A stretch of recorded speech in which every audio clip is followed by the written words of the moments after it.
တို့ကတော်သွားပြီဘယ်နေရဆက်ရောက်ပြီဘုံနဲ့တယောက်လည်းဖိတ်ထိုးထားတယ်ပြန်တားတယ်ပြန်လာပြီးတော့ခုပြန်လာပြီးတော့ပေါ်တင်ပေးတယ်ပြီးတော့ကမ်းတယ်ထိုးတယ်ခင်ဗျာ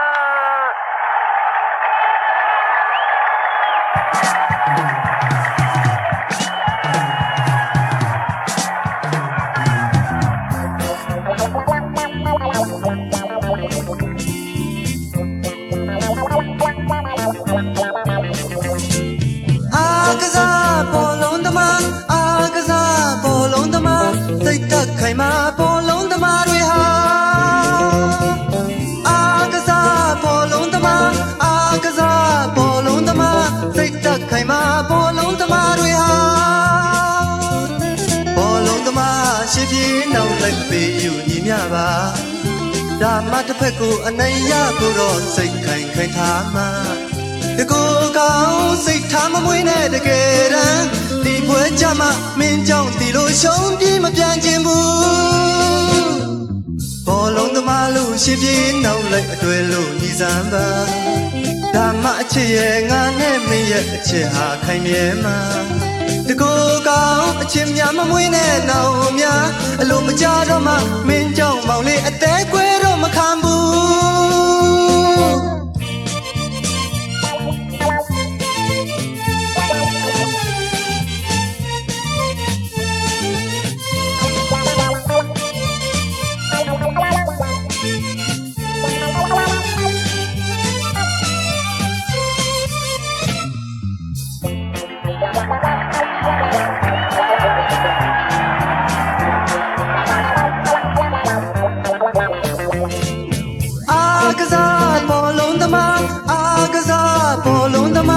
စိတ်တက်ခိုင်မာပေါ်လုံးသမားတွေဟာ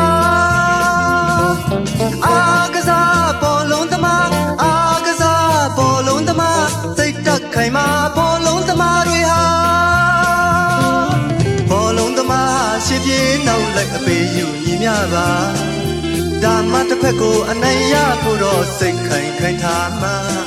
တကူကောင်းစိတ်ထားမမွေးနဲ့တကယ်တမ်းဒီပွဲကြမှာမင်းကြောင့်ဒီလိုရှုံးပြီးမပြန်ခြင်းဘူးဘောလုံးသမားလို့ရှိပြေးနောက်လိုက်အတွေ့လို့ညီစံပါဒါမှအချစ်ရဲ့ငါနဲ့မင်းရဲ့အချစ်ဟာခိုင်မြဲမှာတကူကောင်းအချစ်များမမွေးနဲ့နောက်များအလိုမကြတော့မှမင်းကြောင့်မောင်လေးအသေးကွဲတော့မခံဘူးအာကစားပေါ်လုံးသမားအာကစားပေါ်လုံးသမားစိတ်တက်ခိုင်မာပေါ်လုံးသမားတွေဟာအာကစားပေါ်လုံးသမားအာကစားပေါ်လုံးသမားစိတ်တက်ခိုင်မာပေါ်လုံးသမားတွေဟာ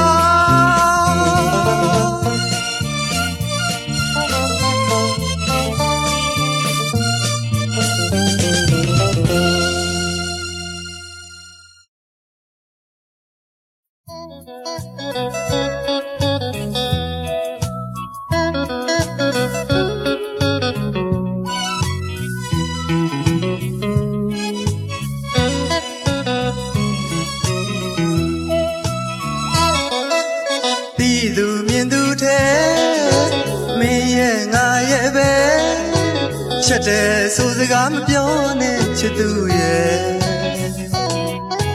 ခွဲခွာနေကြတော့တဲချင်းနေတာပေါ့မောင်အနာလေးတော့ချစ်ရဲ့ခွင့်ပြုကွယ်လာတာချေရောင်ထဲအချစ်ရဲ့မောင်ရဲ့ပဲချီတယ်မဟုတ်လားပြောတော့ရှက်ပြန်တယ်တွေ့ဆုံချိန်မှတော့မခွဲအတူနေမှာပေါ့ကိုကလေးနုနုထွေးကထားလိုက်မယ်အိုးကွယ်အချစ်ကလေးရဲ့မဆုံးဘူးတဲ့ချူသူများလို့မကြုံဘူးတဲ့တခါရဲ့အထီးတွေ့လေးကြောင့်ရဲ့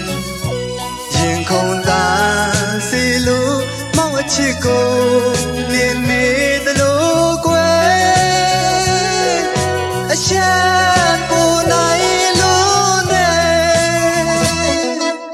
ချစ်တဲ့ဆိုတဲ့စကားပြောနေရင်အလွယ်သာခုလ လိုကြုံတွေ့ခဲ့တော့ချစ်ရင်ခုံချစ်တဲ့မောင်ရဲ့တဲ့မခွဲအတူနေမဲ့တဲ့ခုများကြမှာအချစ်ရဲ့မရှက်နဲ့ကွ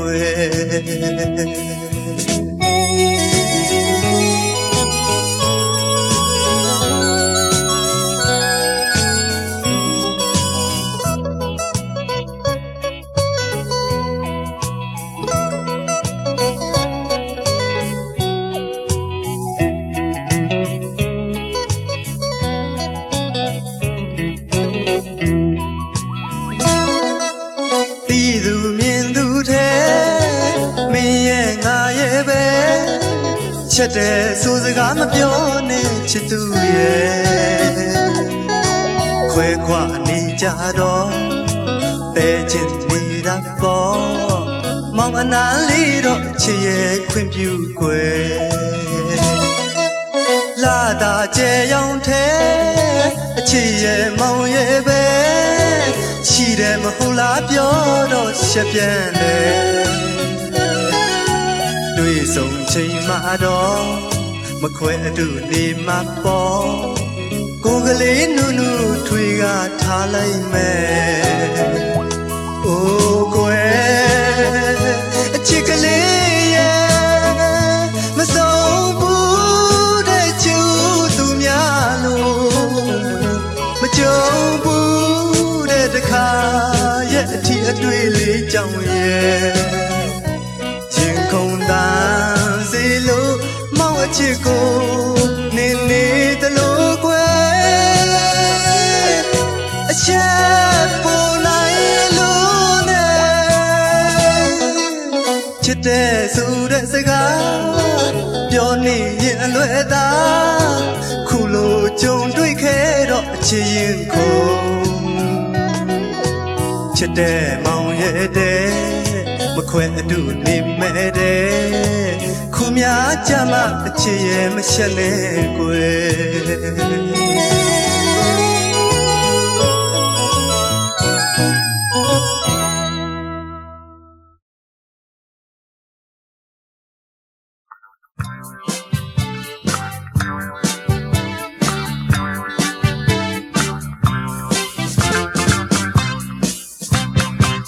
ကိုရဲ့ကိုရဲ့ဘာဖြစ်နေလဲပုံမလာချာတိတ်တိတ်ချာမြို့နေသူစိတ်ရဲ့မောရတယ်ရင်ဝင်မှာအဆွေးဖြာကိုရဲ့လာတော့လေကွယ်ရကြတဲ့သာကြည့်ခ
ရှမ်းတောင်တန်းစီချေဧည့်သည်အလဲလာပြီစီကြိုကန်းလက်နဲ့လှန်လာခဲ့သည်အကိုဆိုင်သူရဲ့ရှမ်းပြည်ဘဝအနေယူတဲ့ကျွန်တော်တောင်ပေါ်သားမိတ်ဖွဲ့ကချစ်ကြိုသည်စကားပြောဝဲတော့သူငါနဲ့အစာချီမြေပြန့်ချစ်ဧည့်သည်ပြောသည်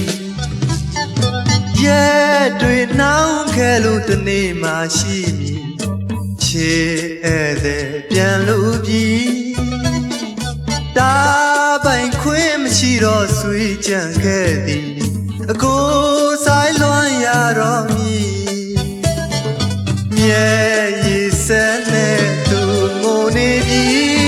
ချစ်ဧည့်သည်ပြန်တော့မည်ခွဲရမယ့်အသည့်နဲ့သူနှုတ်ခွန်းဆက်ကမြေပြန့်ချစ်ဧည့်သည်ပြန်ပြီ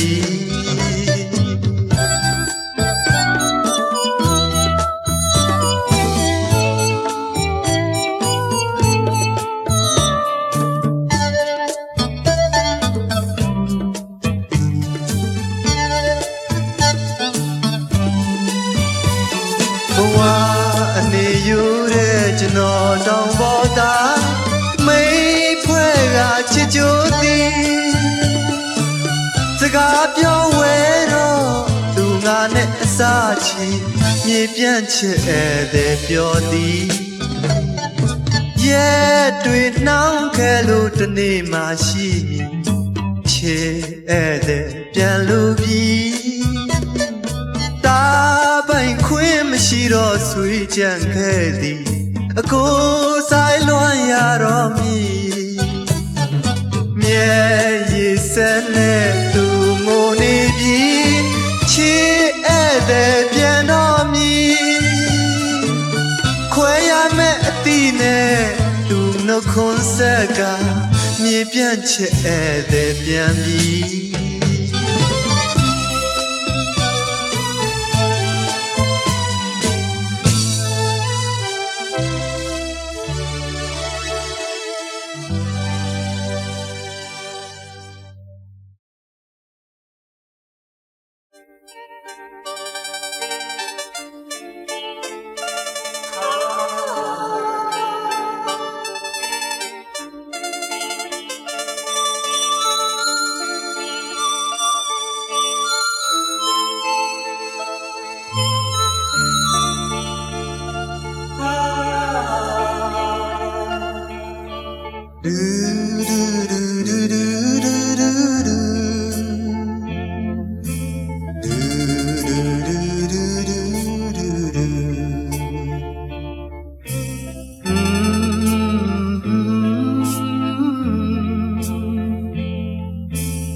တရုတ်စကားတွေသူသင်ပေးဘူးတဲ့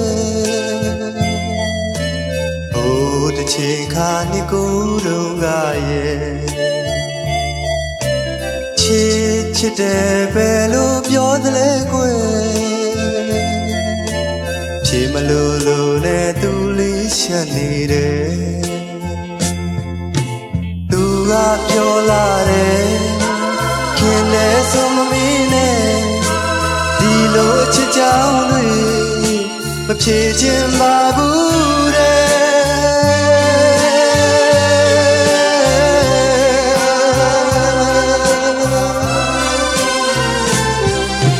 ပြုံးလိုက်ရင်သူလေးသိချောတယ်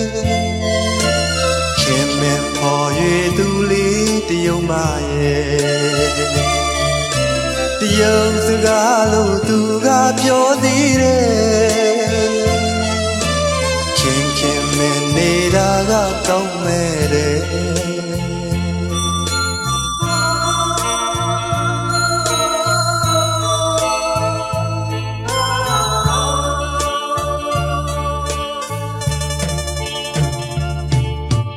我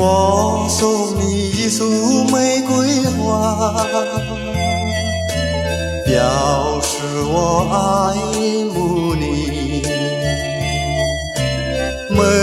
瑰花开的娇美，希望你爱惜它。不管是朝夕还是夜幕，不管是今天还是一天。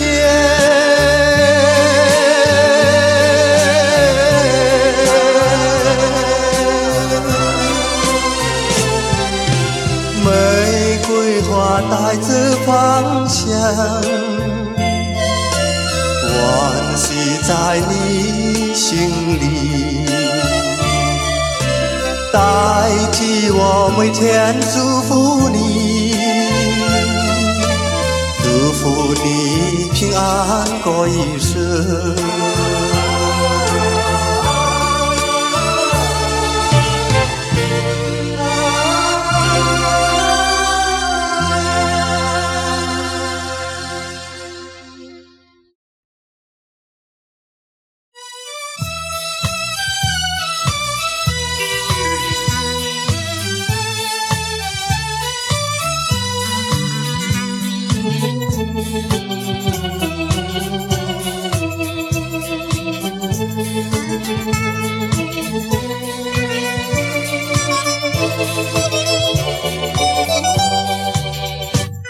တောင်ပန်မာလာတော့တောင်ပြကိုဆုံးကရဲ့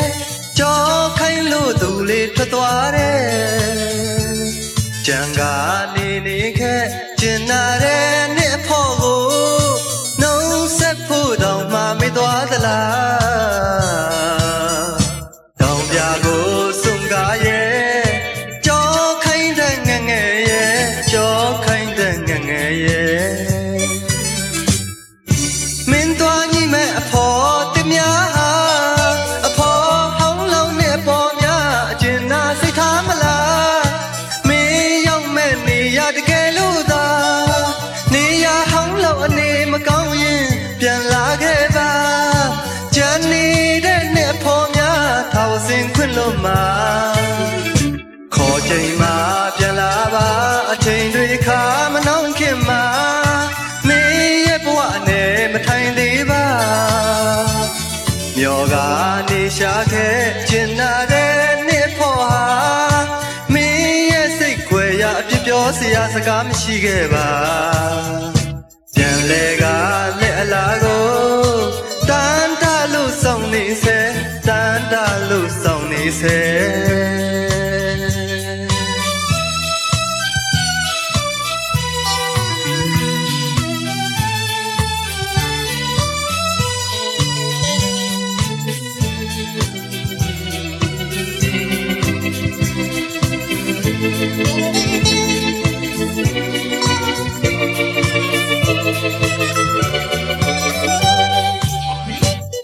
တောင်ပန်မာလာတော့တောင်ပြကိုဆုံးကရဲ့ကြောခိုင်းလို့သူလေးထွက်သွားတယ်ကြံကနေနေခဲ့ကျင်နာတဲ့နှစ်ဖို့ကိုနှုံးဆက်ဖို့တောင်မှမေ့သွားသလားတောင်ပြကိုဆုံးကရဲ့ကြောခိုင်းတဲ့ငငယ်ရဲ့ကြောခိုင်းတဲ့ငငယ်ရဲ့မင်းသွားညီမဲ့အဖော်တင်များဟာအဖော်ဟောင်းလုံးနဲ့ပေါ်များအကျဉ်းနာစိတ်ထားမလားမင်းရောက်မဲ့နေရတကယ်လို့သာနေရဟောင်းလုံးအနေမကောင်းရင်ပြန်လာခဲ့ပါကြံနေတဲ့နဲ့ဖော်များထောက်စင်ခွင့်လို့မှာခေါ်ချိန်မှာပြန်လာပါအချိန်တွေခါမနှောင်းခင်မှာမင်းရဲ့ဘဝနဲ့မထိုင်သေးပါမျောကနေရှာခဲ့အကျဉ်းနာတဲ့နှစ်ဖို့ဟာမင်းရဲ့စိတ်ကွယ်ရအပြစ်ပြောစရာစကားမရှိခဲ့ပါပြန်လေကလက်အလားကိုတန်တလို့စောင့်နေစေတန်တလို့စောင့်နေစေ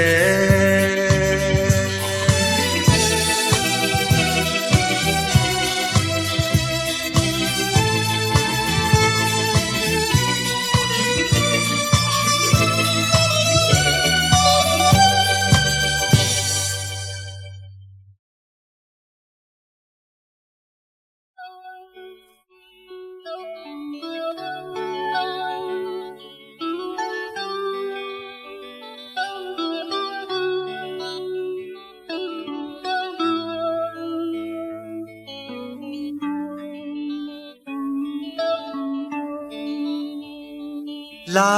ပြေညရောက်လာလေတိုင်းအပြင်းမဲ့ရင်ခွင်ထဲမှာအာသာသာနဲ့မရေရတဲ့အတွေးကလေးများတွေကြားတနေရာကိုလွှမ်းရမလို့တနေရာကိုမျောနေမိသလိုအတင်အကြမရှိတဲ့ခံစားချက်တွေအတွေ့နွားလျာမောဟိုက်နေတောကရဲ့အဖျားဖျားကြီးစိုးနေ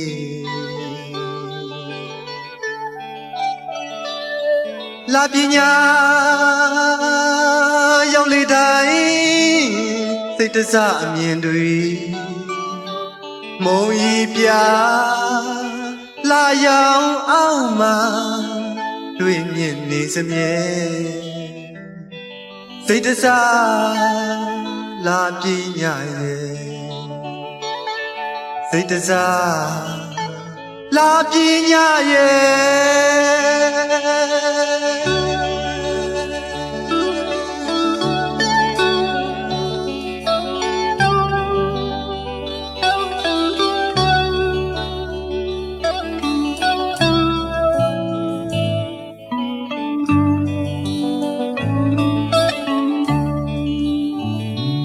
လာပြေညရောက်လာလေတိုင်းအချင်းမဲ့သူတွေဆွေးပြီးမပြောနိုင်ခဲ့မမြင်နိုင်တဲ့အချစ်အတွက်ဆွေးနေကြကျင်သူနဲ့ဝေးခဲ့သူတွေ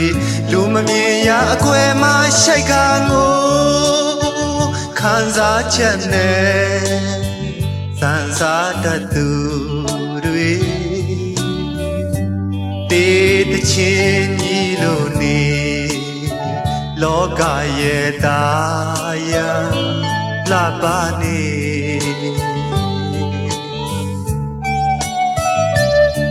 လာပညာရောက်လေတိုင်းစိတ်တစအမြင်တွေမုံရီပြလာရောက်အောင်မှာကြာမြင်နေစမြဲစိတ်တစားလာပညာရဲ့စိတ်တစားလာပညာရဲ့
လာပြေညရောက်လာလေတိုင်းအပြင်းမဲ့ရင်ခွင်ထဲမှာအာသာသာနဲ့မရေရတဲ့အတွေးကလေးများတွေကြားတနေရာကိုလွှမ်းရမလို့တနေရာကိုမျောနေမိသလိုအတင်အကြမရှိတဲ့ခံစားချက်တွေအတွေ့နွားလျာမောဟိုက်နေတောကရဲ့အဖျားဖျားကြီး ဆိုနေ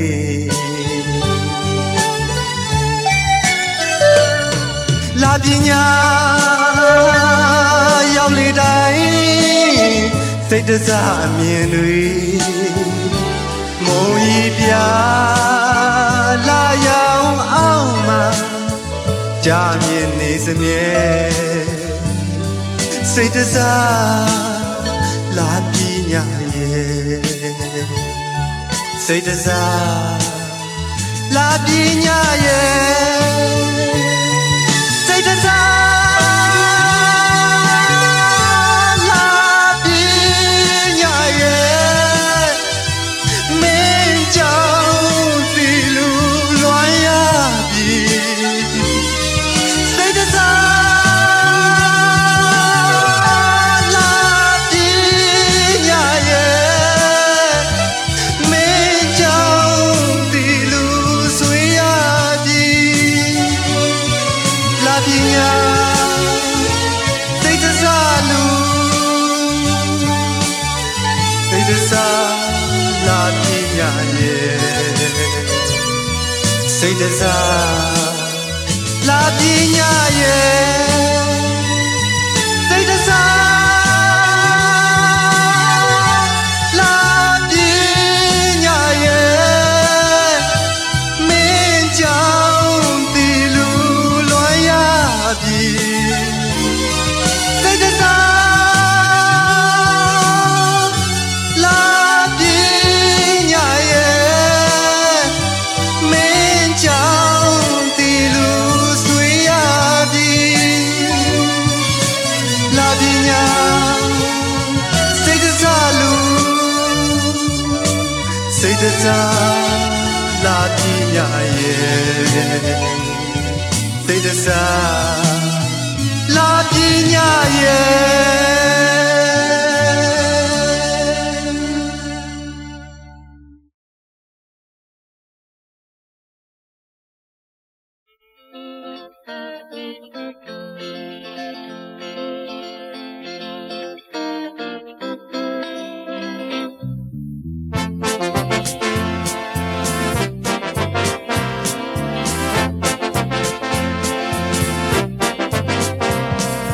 အိုးမြောက်ပိုင်းလမ်းမူဆယ်နှံခမ်းလမ်းအော်မြောက်ပိုင်းလမ်း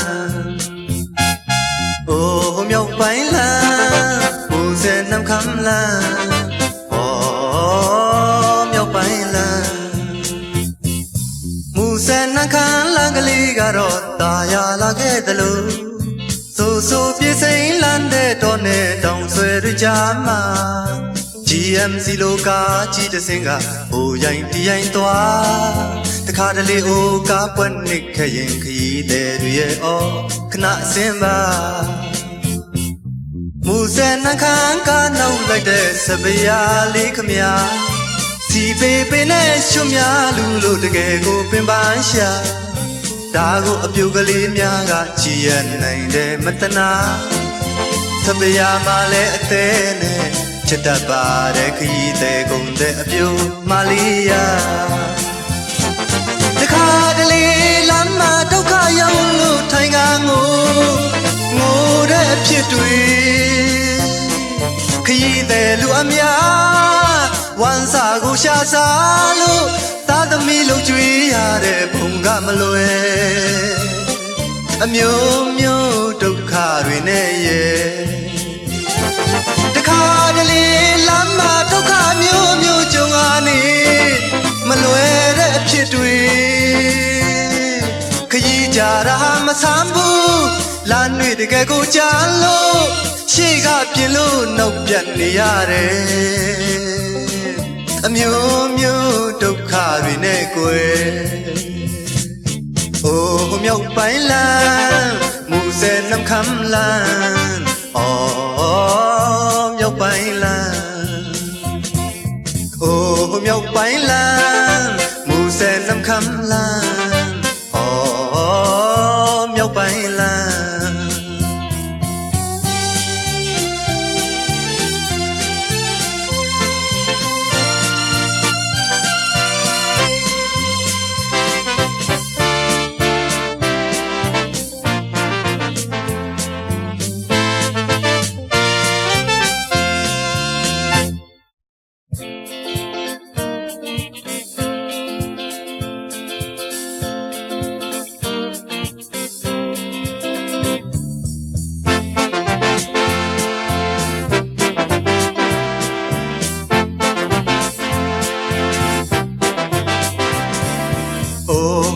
ပိုင်းလန်းမူဆယ်နမ်ခမ်းလာ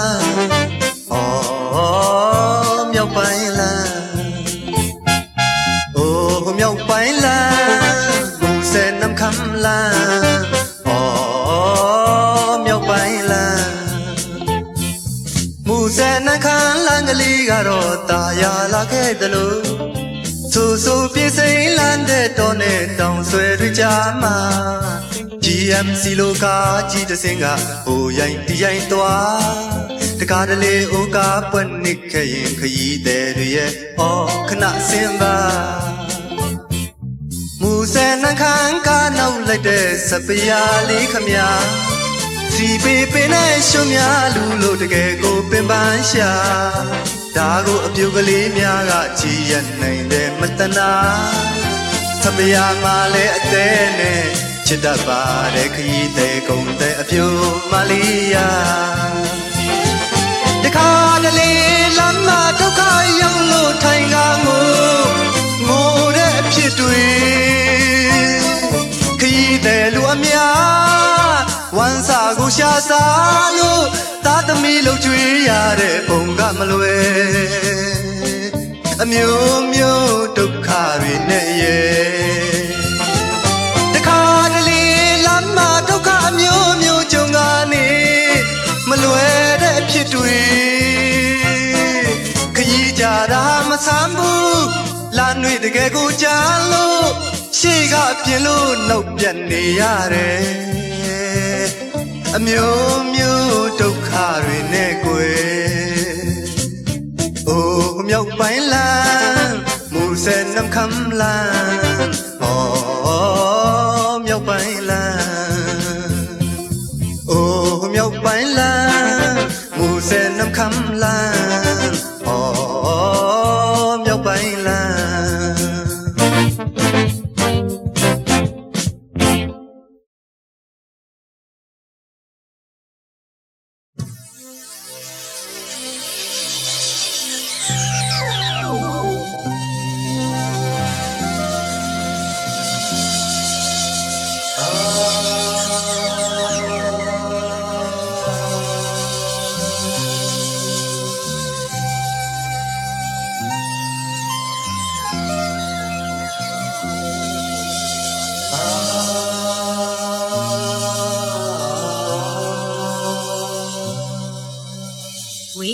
မညိုလာမုန်ဒီကလေးချရွာရှင်းရှင်းလေးလေးပြေလို့ချိုးသွားဒီပြင်းမဆိုတာစံကြောင်လေးများစီတာဝါလာလာလာခါလို့ကုန်သွားဘယ်လိုလဲဒီမုန်ဒီရဲ့အတွေ့ကြမယ်နှလုံးတော်ရဲ့အံကိုမတည်မြဲခဲ့ပြေးထွက်သူရဲ့ကျင်နာသူရဲ့ယုံပါစကားချီချီပြောလာရှင်းလင်းလင်းလီမိုးပြေလို့လားတွေ့တာသူရဲ့ယုံပါစံကြောင်လေးများစီတာဝါလာလာလာခါခဲ့တဲ့များမောင်တို့ပဲဒီမုန်ဒီနဲ့တွေ့တာမယ်ဒီချောင်းလေးလို့ကျင်လို့ရင်ခဏနဲ့စိတ်ရသူရဲ့ကျင်လို့တဲ့သူပြောပြရဲ့ကျင်နာတဲ့အံပေါ်နေလေမိုးပြေးလေးလို့ပဲချစ်ကြသူရဲ့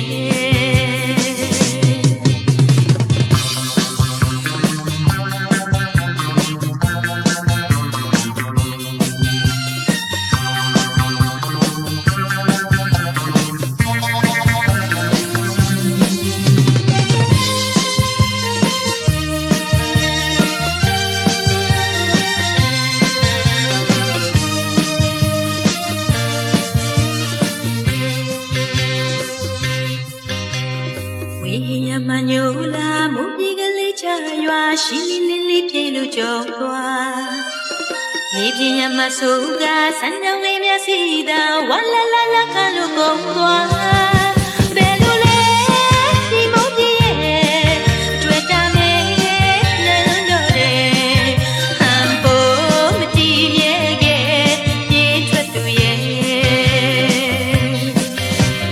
ကျင်နာသူရဲ့ယုံပါစကားချီချီပြောလာရှင်းလင်းလင်းလီမိုးပြေလို့လား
ခြင်းလဲ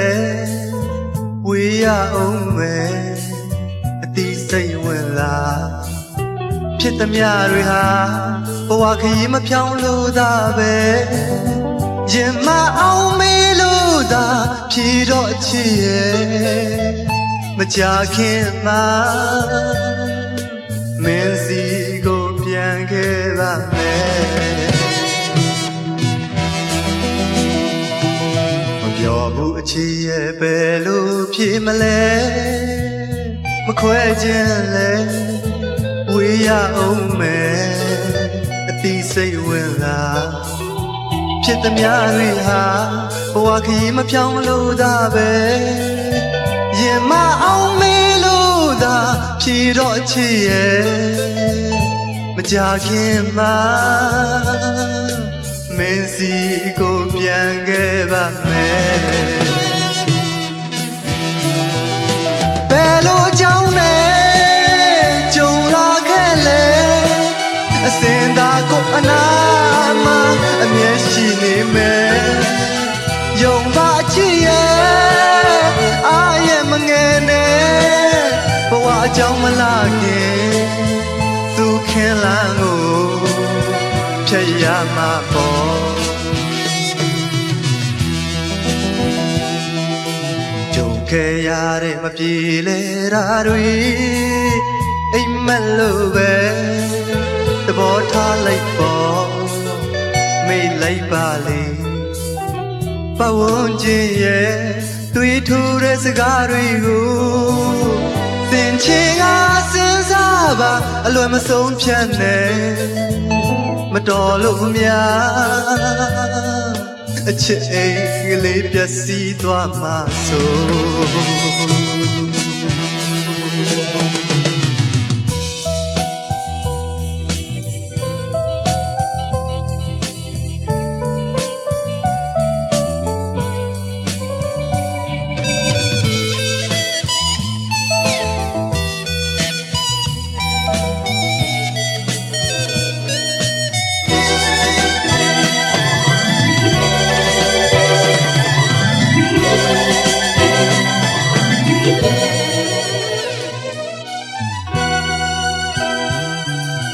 Một mây hằng hiệu phừ mơ hôn tố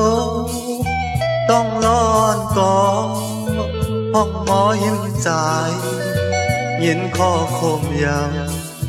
สายที่ผาดยานสู่มือตั้งมึงไกลไหนไหวมงยุ่มตุยหน้าอ่อนสู่นางน้องก่ออำจางซื้อพักเอ่ยใจเตมือก่อนนาผู้เจอใจไหนอันจางซื้อไหลไหวกองลังจู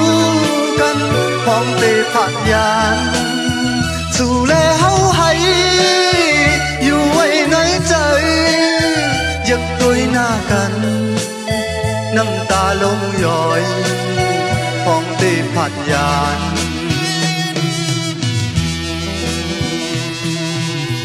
ตอนยำผัดยานสู่น้องเมื่อน้องอ่อนปีสายเฮายินผ่านขอคงนายเยา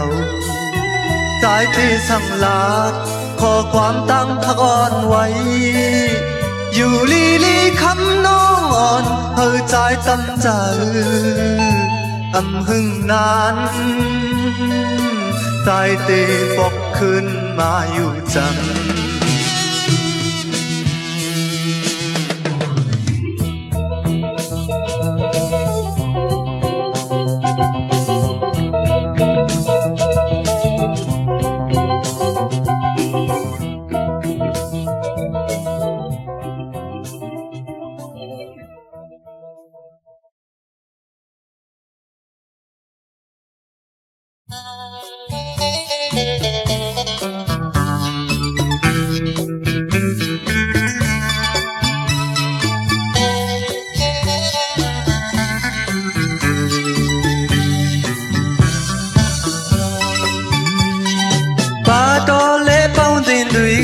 မီလာတဲ့အခါ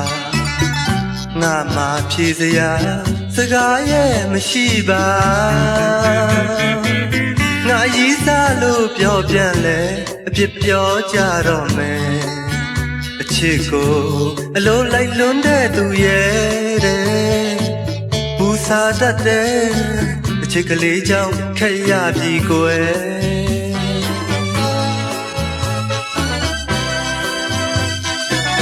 ကျင်သူလေးစိတ်ကောင်းနေတော့တွေ့မမြင်ရပါငါမှမနေတာစန္ဒအလိုဖြစ်လာမျောလင့်ထားလို့မရပြန်လဲ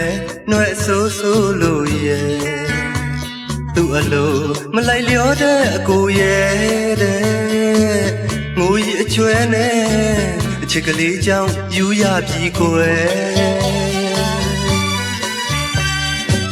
ကံခေသူမောင်ကိုမြင်လဲအောင်ချစ်သူရဲ့လူတကာညွန်ရလဲညွန်ဒုက္ခကြောဖို့ကမလှပတဲ့ဘဝသူခင်လန်းကိုရှောက်လှမ်းနေစေပါမောင်ကိုจิตနာငဲ့ညာရင်ဘူစာမှုလေးရှော့အောင်ကိုယ်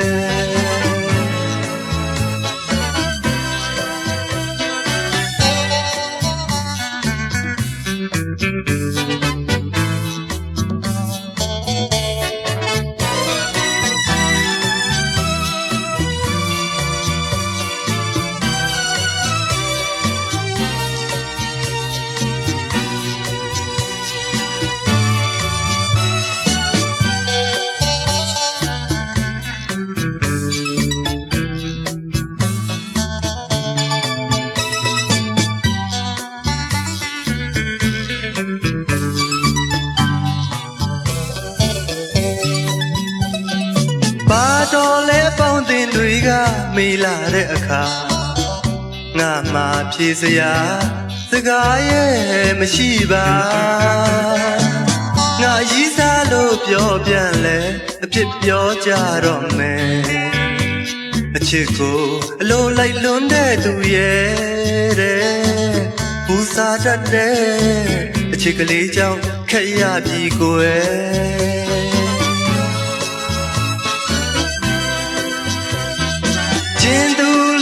ကောင်းနေတော့တွေ့မမြင်ရပါငါမှမနေတာစန္ဒအလိုဖြစ်လာ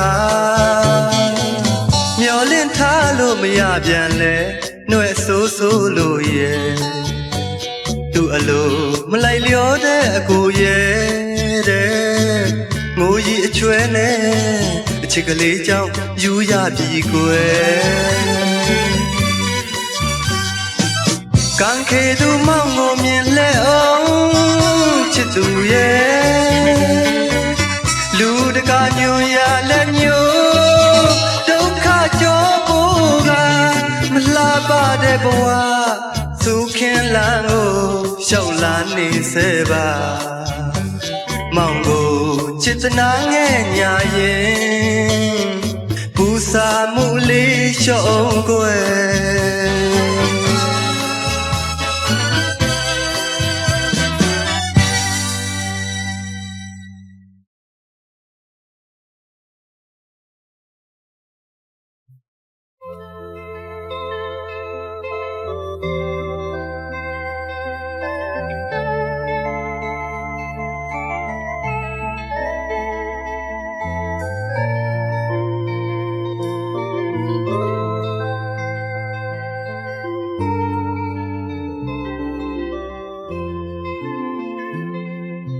Somola, somola, somola li. Somola, somola, somola li. Somola, somola, somola li. Somola, somola, somola li. Jita ne, sinaka ji atwe ne, tu ma. Makong so wa mai ma li la ma ya ba. မနာလိုဝန်တို့သူတွေကြောင့်ပဲနန်းတော်နင်တန်ကိုလေးခံသွားရရှာတဲ့ မောနမပြူဖြူရဲ့သောမလာလေးပါ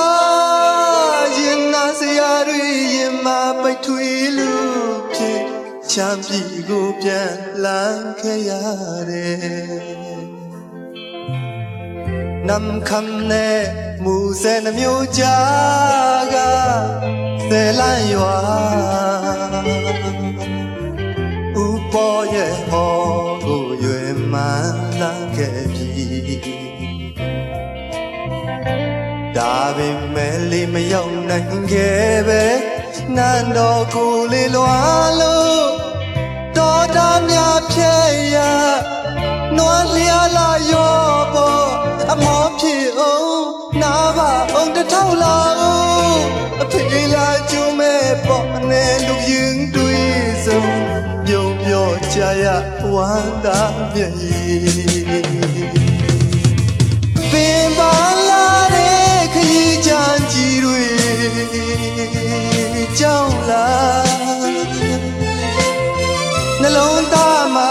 ခံစားရတဲ့ဝေဒနာများတွေကြောင်းလာဒီပေါ်နဲ့ဒုက္ခဝတီမြေရဲ့မနီမဝေးတောင်ကုန်းတနေရာမှာလေးဖျားတဲ့ပြီဘဝကိုစတည်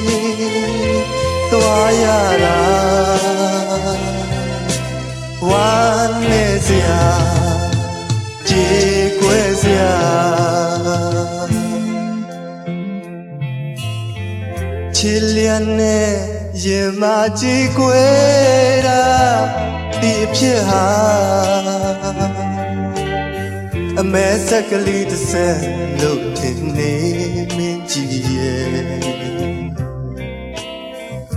မနာလိုဝန်တို့သူတွေရဲ့စကားနာတော်ရောင်လို့ကြောင်းမဲ့မဖြစ်တဲ့အရာတွေဝမ်းနေခဲ့ရတာသောမလာ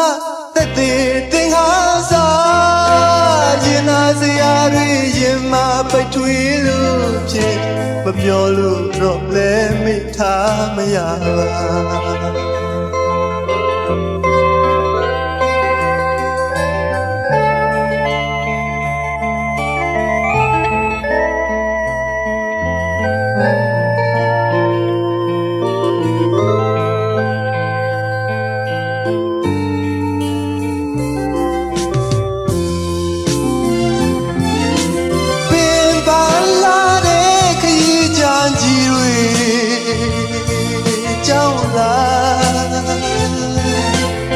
နှလုံးသားမှာခံစားရတဲ့ဝေဒနာများတွေကြောင့်လားဒီပေါ်နဲ့ဒုက္ခဝတီမြေရဲ့မနီမဝေးတောင်ကုန်းတနေရာမှာလေးဖျားတဲ့ပြီဘဝကိုစတည်သွားရတာဝမ်းနဲ့စရာကြေကွဲစရာသဘောထားကြည့်တကယ်ကိုမြင်မြတ်တဲ့သူမဟာမကောင်းဆိုးဝါမိန်မရဲ့လို့အဆွဆွဲခံမနာလိုဝန်တို့သူတွေကိုလည်းဖြစ်ရန်ကိုရအေးနဲ့အချစ်ကလေးဆုံးရှုံးတာလက်စားလည်းမချေသူမောပြီကသောမလာလေးပါရင်နာစရာတွေရင်မချီလို့ဖြစ်ပေါ်ကျူဖျားနဲ့တက်သေးပြသည်